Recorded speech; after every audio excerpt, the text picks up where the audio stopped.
Bonjour Pierre-Antoine. Notre conversation va concerner Albert Camus et particulièrement les développements nouveaux que l'on trouve dans le livre de Jean Sarauty aux éditions niçoises Ovadia. Le livre que Jean Sarauty vient de publier, qui s'appelle Camus philosophe, l'enfant et la mort. La première partie donc étant effectivement consacrée à la dimension philosophique d'Albert Camus, et la deuxième partie a une réflexion sur la figure de l'enfant. Il a une réflexion sur la mort chez Albert Camus. Jean Sarauty est un bon spécialiste d'Albert Camus, et son ouvrage est assez novateur. Alors pour ma part, j'ai retenu, et je pense que les auditeurs doivent entrer dans Camus en comprenant bien que Camus est tout sauf un homme de système. C'est un existentialiste, mais qui ne suit absolument pas les théories de Sartre, ni celles de Kierkegaard. C'est en fait un existentialiste très personnel et inclassable. C'est quelqu'un qui est assez proche d'Heidegger, mais qui n'est pas un heideggerien. C'est un grand lecteur de Nietzsche, mais il n'est pas d'accord avec toutes les intuitions de Nietzsche, même s'il en partage beaucoup. C'est quelqu'un qui est tenté par le christianisme, en tout cas qui est fasciné, comme Nietzsche, là aussi, par la figure du Christ. Mais néanmoins, ce n'est pas du tout quelqu'un qui a la foi chrétienne. Jean Sarauty insiste là-dessus. Albert Camus est vraiment tout le contraire d'un homme de système. Je ne sais pas si vous, Pierre-Antoine, vous avez ressenti ça en lisant telle ou telle pièce de théâtre ou essai d'Albert Camus. Qu'en pensez-vous ? C'est-à-dire que on oppose traditionnellement Camus à Sartre, justement, sur cette idée-là.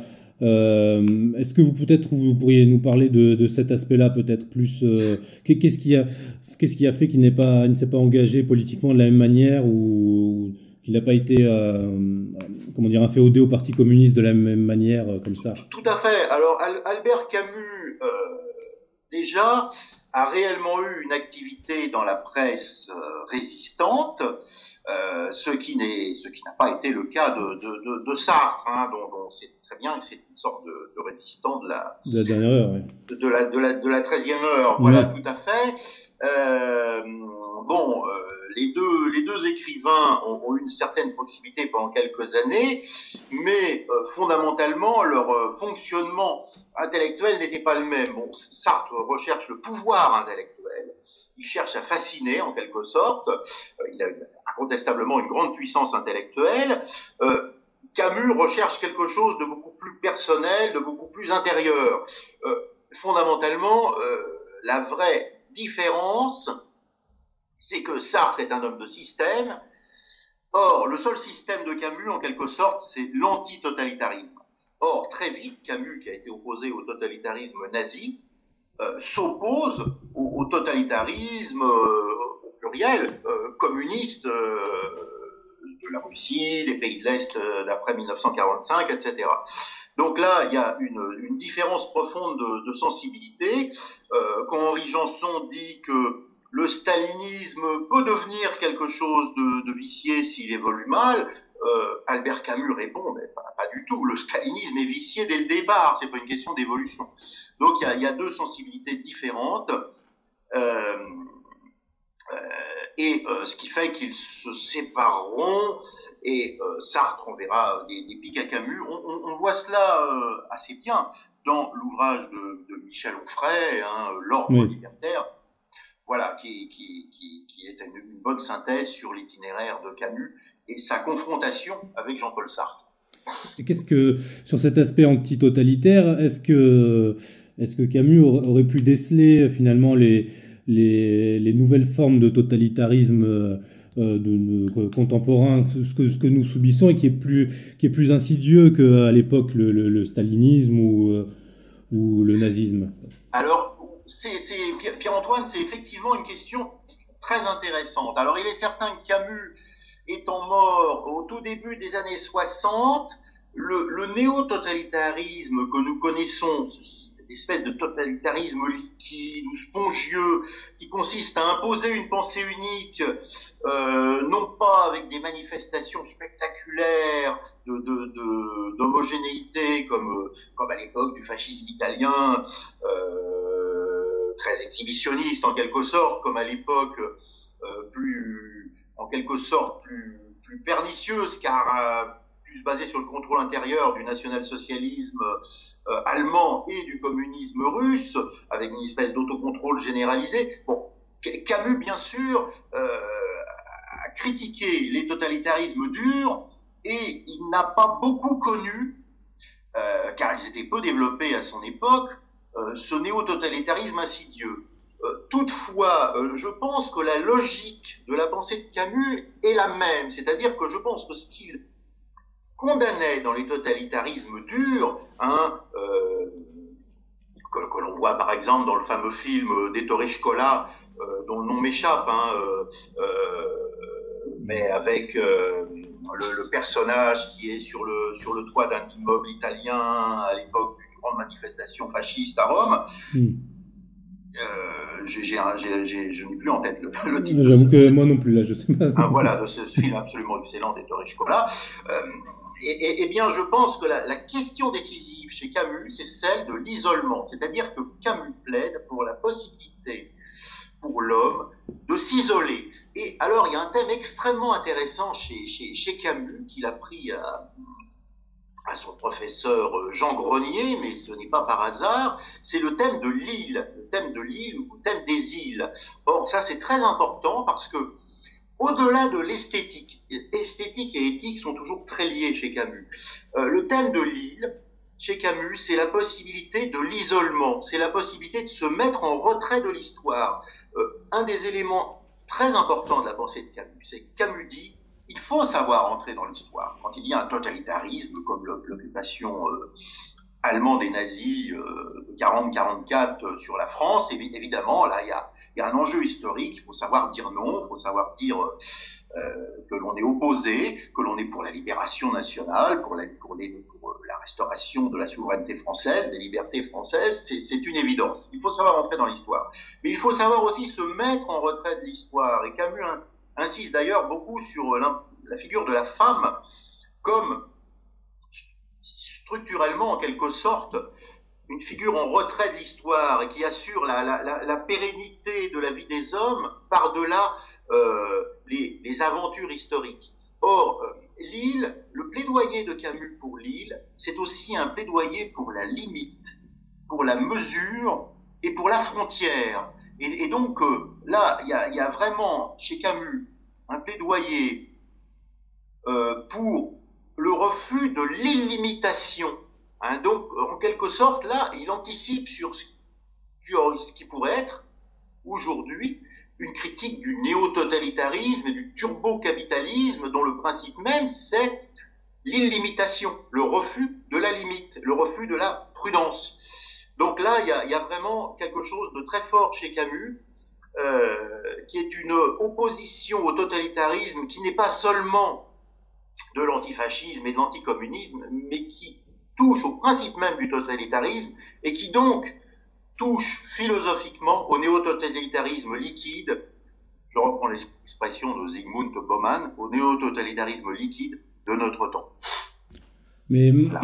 Alors justement, est-ce qu'à notre époque, paradoxalement, est-ce qu'il n'est pas un peu illusoire de penser cela? Est-ce que c'est pas justement ce qu'on essaye de nous pousser vers cet isolement où chaque humain est une monade et finalement on ne peut plus vraiment se connecter les uns aux autres? Qu'est-ce que Camus pourrait nous dire là-dessus, si lui-même prône un peu cette chose-là? Bien sûr, alors c'est tout à fait Pierre-Antoine, effectivement, il y a toujours une ambivalence dans le terme isolement. On pourrait dire que dans notre société, effectivement, en un sens, chacun est seul. Oui, mais chacun est seul, mais il y a une sorte d'homogénéisation à l'identique. Chacun est seul, mais nous sommes tous Charlie en quelque sorte. Oui, Vous c'est ça. voyez.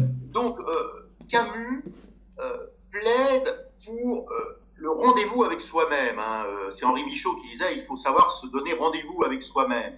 Mais néanmoins, c'est un homme de la fraternité, de la communauté. Il ne faut pas oublier que Camus, par exemple, était un sportif qui jouait d'ailleurs plutôt bien au foot. Je crois que c'était un Oui. je crois qu'il était plutôt défenseur et il était, paraît-il, un bon défenseur. Camus a le sens à la fois de la fraternité, de la communauté et de l'équipe.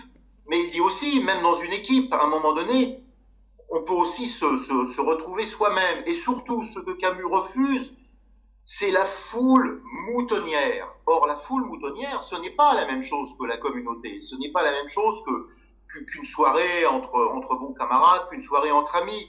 C'est vraiment les manifestations de rue bellantes, etc. Oui. C'est le formatage généralisé, vous savez, comme bon, ce qu'on a vu avec le phénomène je suis Charlie est quand même effectivement là aussi caricatural parce qu'au fond, au lieu d'avoir une réaction personnelle de rejet et d'écœurement face à ces attentats, très vite ça se transforme en rendez-vous moutonnier. On est dans le... Et finalement, où plus personne ne pense avec sa propre tête. On est dans le compassionnel pur, quoi. Est-ce que... Voilà. Enfin, est-ce que justement on n'arrive pas à une forme de dictature presque imbattable dans la mesure où elle se base sur les émotions de chaque individu et elle arrive à rentrer dans l'intimité même de la personne en se basant sur la pure émotivité, quoi. Enfin, alors qu'à l'époque de Camus, finalement, les systèmes totalitaires, comme ils étaient assez extérieurs et agressifs, on pouvait se replier en soi, mais maintenant, vers quoi se replier si les gens n'ont plus d'être d'une certaine manière? Tout à fait, oui, tout à fait. Si vous voulez, le totalitarisme franc, en quelque sorte, oblige à une certaine dose d'hypocrisie superficielle, mais peut laisser parfois plus tranquilles les consciences. Or là, effectivement, nous avons un totalitarisme plus insidieux, hein, c'est-à-dire que il s'agit en quelque sorte de traquer les non-dits, les gens qui ne seraient pas complètement dans la ligne ou qui ne seraient pas sincèrement dans la ligne. Enfin, on est vraiment dans un système néo-totalitaire et un système paranoïaque. Avec de la délation, comme dans Bien sûr. Enfin, comme dans les pires périodes du totalitarisme. Tout à fait, tout à fait.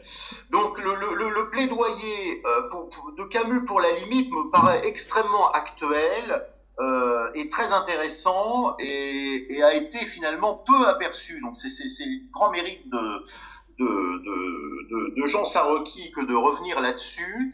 Il y a aussi quelque chose de très important chez Camus qui est assez platonicien, c'est l'approbation du monde, dire oui au monde. Ça fait penser au dernier passage de l'Ulysse de James Joyce.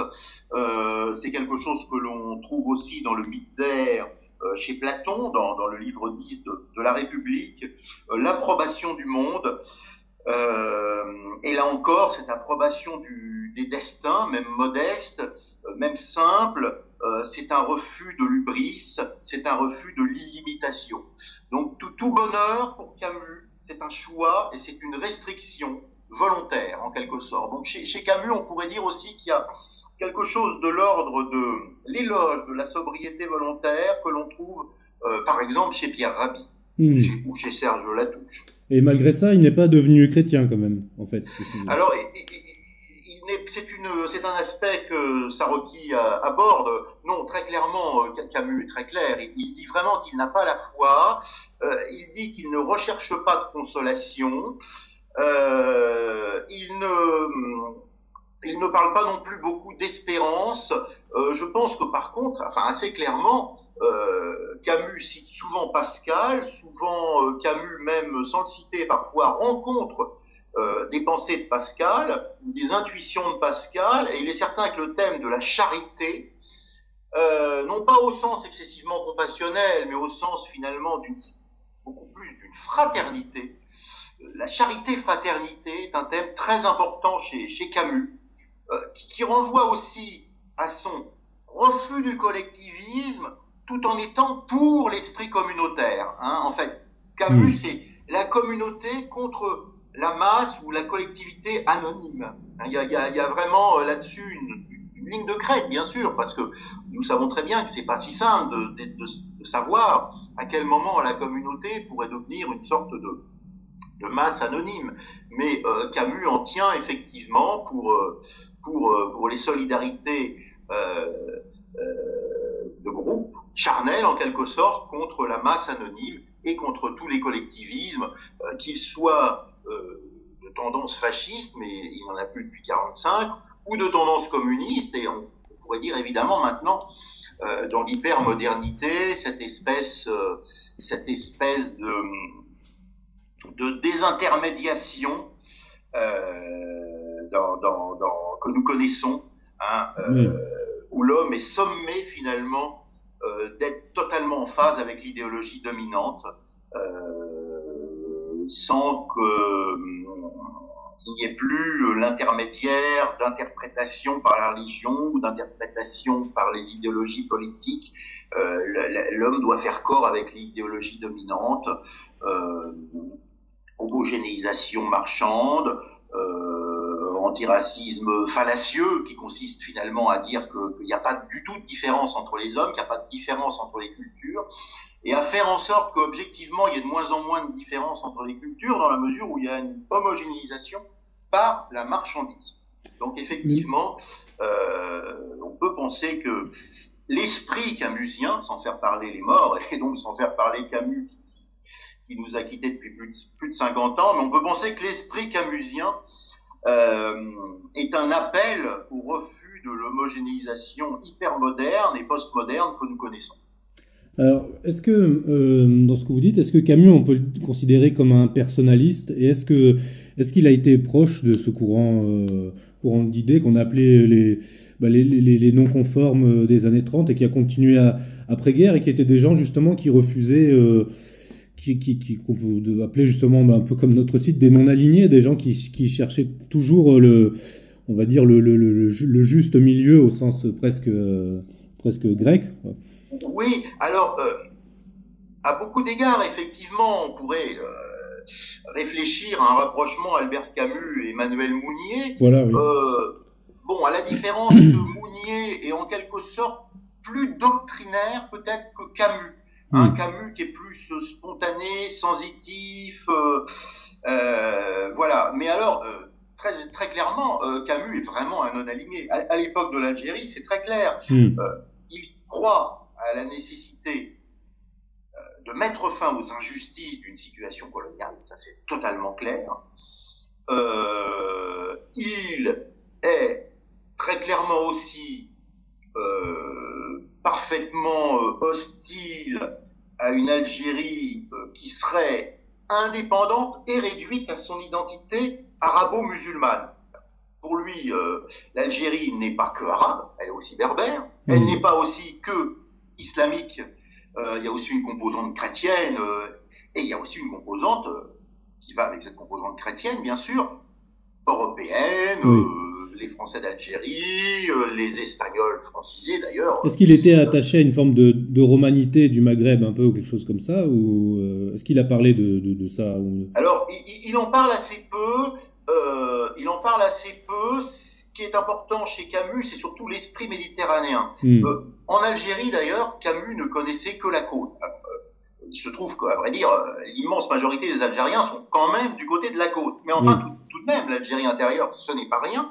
Pendant la guerre d'Algérie, c'était aussi dans l'Algérie intérieure, un petit peu loin des côtes, qu'il y avait les principaux maquis. Et il est évident que cette Algérie intérieure n'intéresse pas vraiment Camus. Camus est avant tout un Méditerranéen et un Grec. Il explique d'ailleurs que la Méditerranée, il l'appelle petite mer. Hein. Il y a presque on pourrait presque être lacanien, petite mer, MER, mais oui. à certains égards, MERE. Et pour lui, c'est une sorte de mer qui l'intéresse parce que c'est une mer fermée, c'est une sorte de grand lac, et c'est une sorte d'île qui renferme des îles. C'est un peu un système de poupée russe. La Méditerranée, pour lui, est à la fois une île et une île remplie d'îles. Donc, effectivement, Camus est très attaché à l'identité méditerranéenne de l'Algérie. Sans doute ne voit-il pas bien l'identité aussi, en quelque sorte, africaine, enfin nord-africaine, maghrébine de l'Algérie. Ce qui est certain, c'est que très clairement, il considérait, il n'est pas du tout du côté des gens ralliés de manière souvent extrêmement naïve au FLN, il considérait que toute indépendance qui nierait la dimension européenne serait une catastrophe. Après, nous ne pouvons pas savoir ce qu'il aurait pensé.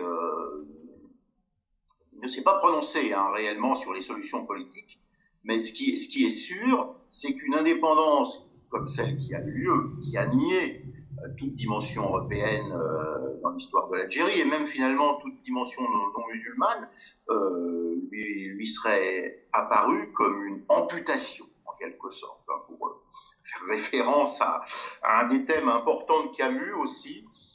Je parle d'amputation, je pense à la jambe arrachée du capitaine Achab dans Moby Dick, puisque chez Camus, comme l'avait noté Jean Grenier, il y a deux éléments absolument essentiels. Il y a le thème de Moby Dick, d'Herman Melville, qui renvoie aussi au thème de l'eau et au thème du bateau, etc. Le bateau étant une forme d'île. Et d'un autre côté, il y a le Camus plus politique, qui est finalement très proche de Simone Veil. Simone Veil, auteur notamment de l'enracinement, et l'idée d'enracinement est très très importante chez Camus. Et là aussi, il faut être à son écoute, sachant que le système mondial, le nouvel ordre mondial, est en guerre contre tous les enracinements. Donc il y a une dimension protestataire, anticipatrice chez Camus, dont il faut prendre conscience. Alors, je voudrais revenir sur une idée. Donc, qu'il est finalement opposé à toute forme de totalitarisme, en même temps qu'il prône malgré tout un engagement dans la cité. Est-ce qu'on peut dire qu'il prône une forme d'adhésion critique, quoi, enfin d'engagement, de savoir mettre sa main dans le feu, mais de pouvoir toujours la retirer à temps? Enfin, comment est-ce qu'il articule ça avec la nécessité de la liberté intérieure et de l'autonomie, en fait? Pour Camus, l'homme doit toujours être à la fois dans l'histoire et hors de l'histoire. C'est très important. C'est-à-dire que, ou en d'autres termes, l'homme doit toujours être dans l'histoire, mais ne pas oublier qu'il est aussi dans la nature. Donc je pense que ça, c'est une attitude d'engagement avec toujours une certaine distance. Je pense que éthique et esthétique. L'éthique peut amener à s'engager politiquement. L'esthétique fait qu'il faut toujours garder précieusement le souci d'un certain rapport esthétique au monde. D'où l'importance chez Camus de thèmes comme la baignade, comme le bord de mer, etc., comme le rapport à la lumière, le rapport à la clarté, au soleil. Voilà, chez Camus n'a jamais été un pur intellectuel. C'est un homme aussi des émotions esthétiques. Et qu'est-ce qu'il dirait alors aujourd'hui du bétonnage intensif et notamment de tout le pourtour de la Méditerranée, enfin, de la destruction de la nature justement à notre époque? Est-ce qu'il avait déjà développé une fibre écologique ou une sensibilité à ce niveau-là, ou est-ce que c'était pas encore d'actualité à son époque? C'est pas présent sous cette forme chez Camus, très très clairement. L'amour des paysages n'était pas encore à l'époque contrarié par des constructions massives. Il est mort en 1960 et c'est vrai que bon, il n'a pas vu encore de manière flagrante, en tout cas, Paris défiguré ou la France défigurée ou l'Algérie défigurée. Donc c'est vrai que la question ne se pose pas sous cette forme et on ne peut pas trop tirer Camus en ce sens. Oui. Ce que l'on peut penser, c'est que son goût de la mesure l'aurait sans doute amené à être écœuré par le saccage de la beauté des paysages naturels. Hein. C'est probable, mais on ne peut pas s'appuyer sur des écrits de Camus dans le domaine qui ne souhaitait pas, au demeurant, faire œuvre de théoricien politique, à proprement parler. Hein. Ça toujours, son positionnement n'a jamais été de l'ordre de la théorie politique, très clairement. Voilà, Pierre-Antoine. Peut-être sur cette idée qui est intéressante sur son rapport à la nature et au paysage, est-ce que c'était un rapport, on va dire, d'essence presque platonicienne, c'est-à-dire que le fait de contempler quelque chose nous amène à connaître presque une réalité supérieure, ou est-ce que ou est-ce que l'homme dans son idée restait assez extérieur malgré tout au paysage ou au paysage d'enfance C'est assez difficile à dire parce que Camus n'intellectualise pas considérablement ses descriptions. Sur le plan philosophique, Camus était très intéressé par Plotin, donc un néo-platonicien d'après Jésus-Christ, la métaphysique de l'un, etc. Plotin et Nietzsche en quelque sorte, ce qui est d'ailleurs relativement différent. C'est ça, oui, presque paradoxal. Mais dans les deux cas, d'une grande exigence intellectuelle. L'idée que nous sommes de toute façon en quelque sorte surplombés par la nature ou immergés dans cette nature est très forte chez Camus. Il y a quand même une vision de l'homme en quelque sorte comme poussière d'étoiles, pour reprendre l'expression d'Hubert Reeves. Et donc il y a vraiment une vision cosmique de l'homme dans le monde chez Camus. Voilà, mais est-ce que ça prend est-ce que sa formulation se rapproche de Platon? La réponse est non. Très bien. Peut-être une dernière question pour retourner sur un aspect plus historique. Est-ce que justement lui qui avait eu des activités dans la résistance, est-ce que après guerre, comme il a pu critiquer peut-être l'épuration ou voir des amis à lui être victimes à ce moment-là du retour de manivelle inverse, et est-ce que vous avez... Alors Camus a signé la pétition pour Robert Brasillac, voilà. dont il n'était pourtant pas proche, alors à la fois politiquement, mais il n'était pas du tout proche, mais même au plan littéraire, visiblement, ça ne l'intéressait pas. C'était pas un type de littérature qui l'intéressait. C'était un peu un grec comme lui, d'une certaine manière, Brasillac. Alors, on pourrait dire ça, oui, puis d'autant que chez Brasillac, il n'y a pas que le romancier, mais il y a le critique littéraire, il y a l'anthologie de la poésie grecque, il y a présence de Virgile, etc. Oui, curieusement d'ailleurs, c'est un peu curieux, il semble qu'il n'ait pas été très sensible à ça. Il faut voir aussi que Camus a eu, si je puis dire, plusieurs vies. D'une part, il s'est débattu face à des problèmes de santé, puisqu'il a eu la tuberculose, étant jeune, qui l'a empêché de mener à bien jusqu'au bout ses études de philosophie et éventuellement d'essayer de passer l'agrégation. Il se trouve par ailleurs que c'était un séducteur, un homme qui a eu une vie amoureuse assez remplie, et pas toujours facile d'ailleurs, mais qui lui a appris en quelque sorte aussi à entrer dans le tragique même de la vie et les aléas des rencontres. il faut voir aussi que Camus a été avant-guerre, vers 37, membre du Parti communiste, assez peu longtemps, reporter, etc. Donc effectivement, il est visiblement passé à côté de Brasillac le Grec, si je puis dire. Voilà. Alors effectivement, assez vite, Camus semble avoir été sensible au dévoiement de l'épuration, consistant à beaucoup d'égards à passer de la justice à la vengeance, au règlement de compte et à l'occupation des bonnes places, à la place des vaincus de 1945. C'est-à-dire que effectivement, il en a vu assez vite le côté peu glorieux. Très bien. Je pense qu'on peut finir là-dessus pour cet entretien sur Albert Camus.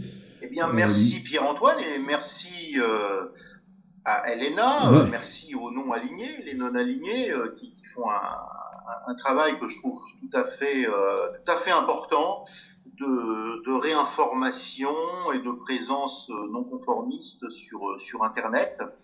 Merci beaucoup Pierre Le Vigan et à une prochaine pour un autre entretien sur un autre sujet. À bientôt. Merci Pierre-Antoine.